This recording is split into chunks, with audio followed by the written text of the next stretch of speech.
Today we're talking about my carry gun, the Smith & Wesson Model 13-2 to be exact. Now, you've seen this gun before. If you've watched any of my other videos, you've probably seen the one where I talked about the how the revolver can be and is still useful for a carry gun. This is my carry gun, like I mentioned. It's chambered in .357 Magnum. We know that it is a -2 Smith & Wesson because it has the recessed cylinders and the pinned barrel. I'm not going to sit here and bend your ear too much today. I'm just going to kind of show you how to load this thing here. Alright, so it's a Smith & Wesson, so you push forward on this button on the cylinder release. You ease your cylinder out, and what I like to do is I'll hold it there with my fingers. Just got a brand new Safariland speed loader. Now with this speed loader, what you got to do is you got to grab it like that, and you pull up on the speed loader. And you pull up until you hear it click, and you drops all your rounds in, you throw your speed loader on the ground. Now I am sorry for the lighting today, because this is the first video we're shooting in the evening time, so you're probably not even going to be able to hardly see the target. But I'm going to try to put 6 rounds on this target. Now these are full bore .357 Magnum 158 grain projectiles here. And we're going to see how long it takes me to put all 6 on that target with this heavier recoiling round. So let's see here.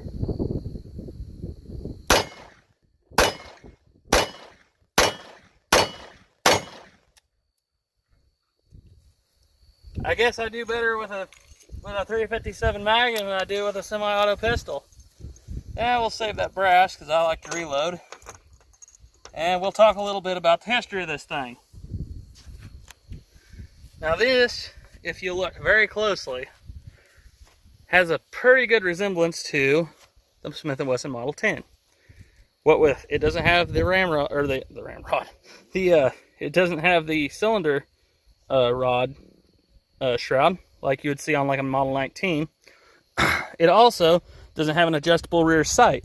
It has a fixed rear sight. And that orange paint on the front, that's me, because I can't see that black sight on that black target. I put a little fingernail polish on the front sight post. And like I said, it's my carry gun, so that's what I do. I want to be able to hit something with it.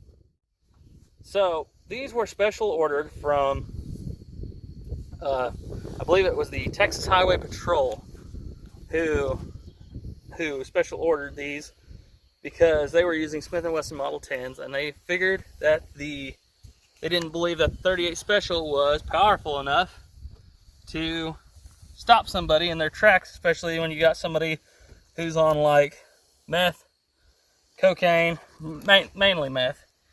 38 Special was not enough to stop somebody where they stood with it. So they said, we want, just like our old guns, we just want that Smith & Wesson Model 10, but we want it in .357 Magnum. So what Smith & Wesson went and did was they went and they kind of redesigned it. They put a heavier barrel on it. You can see that right there. And they beefed up the frame. They beefed up a lot of the other components. And like I said, I was mentioning it had no rear adjustable sight. That was because the Texas Highway Patrol wanted something very similar to something they were kind of familiar with from the old days. If you'll see right there, this pistol is unloaded. Those are just empty casings. You see that there sight right there? It looks mighty familiar. Very familiar, actually, to that one. So that was for snag free. So you could have this thing in your pocket, potentially. Have it in your pocket, and you could whip it out without hooking that sight post. Now we believe, according to what a friend of mine told me, that this may have been an old FBI gun. For the simple fact of the marking here inside of where the crane goes against the receiver. So I'm sure there's people who are watching this who will know for sure, you know, what that means or whatever. But yeah, that's what that's for. All right, so yeah, like I said, it's a very cool revolver, very cool. However, this was the revolver that led to the bringing in, the ushering in, if you would, of the semi-automatic pistol with American law enforcement. Because this is, by most accounts of what I've researched, watched on YouTube, this is the revolver that was used by the FBI agents during the Miami-Dade shooting, where they were shooting against guys armed with Mini 14s, ex-Green Berets, ex-Special Forces, armed with Mini 14, and they're shooting with a .357 Magnum revolver. So yeah, that was whenever this was the last of the revolvers for, like, at least the FBI. So if you haven't watched Paul Harrell's video on the Miami-Dade shooting, I would strongly suggest that you go and watch it. But like I said, yes, this was the last revolver that the FBI used. So that's pretty much the history of it. I'm going to go ahead and I'm going to take a few more shots of this thing. I'm going to practice one of my speed reloads that aren't very fast. Now, let's see here. Let's load some loose rounds in here. Now, you can load these without a speed loader. You just take them and drop them in. And you'll notice I have all different colors of cases because these are reloads. But you just drop them in like that. Close your cylinder, index it, and you're ready to fire. You notice I did not do what is called cowboying the action. That is where you'll see sometimes, I've seen a lot of people do it. They'll take and they'll spin the cylinder, and then they'll whip their wrist like that and slap the cylinder in there. Don't ever do that to one of these old pistols. You will tear it up. You will bend the crane. You can bend the rod. It's just something I would not suggest you do. Do not do it to yours. Especially don't do it to somebody who you're just picking up their revolver. All right, let's see here. Let me try this again. I got some, let's see here. This sunlighting is terrible. Oh, cameraman, can you see these root beer cans down here? All right, if you can see those, I'm going to try some double action shots and see if I can't miss them with .357 Magnum. Starting on the right.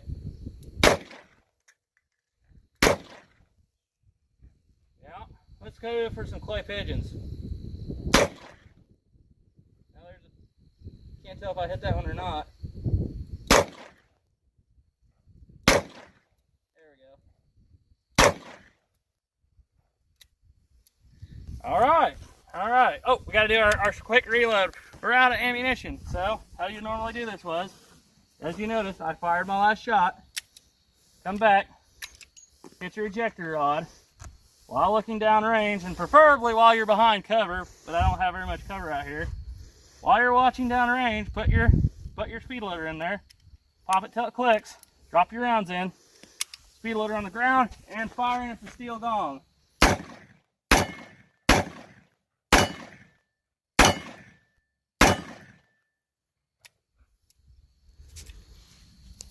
That's why this is my carry gun.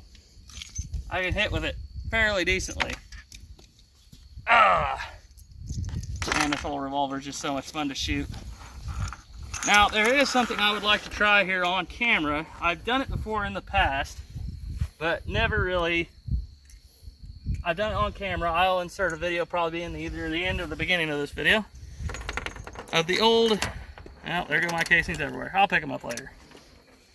Of the old trick of how the old timers would use these pistols. Now, you saw me sitting there, two hands, standing out in the open, taking well-aimed shots. A lot of times you don't get that opportunity in the real world.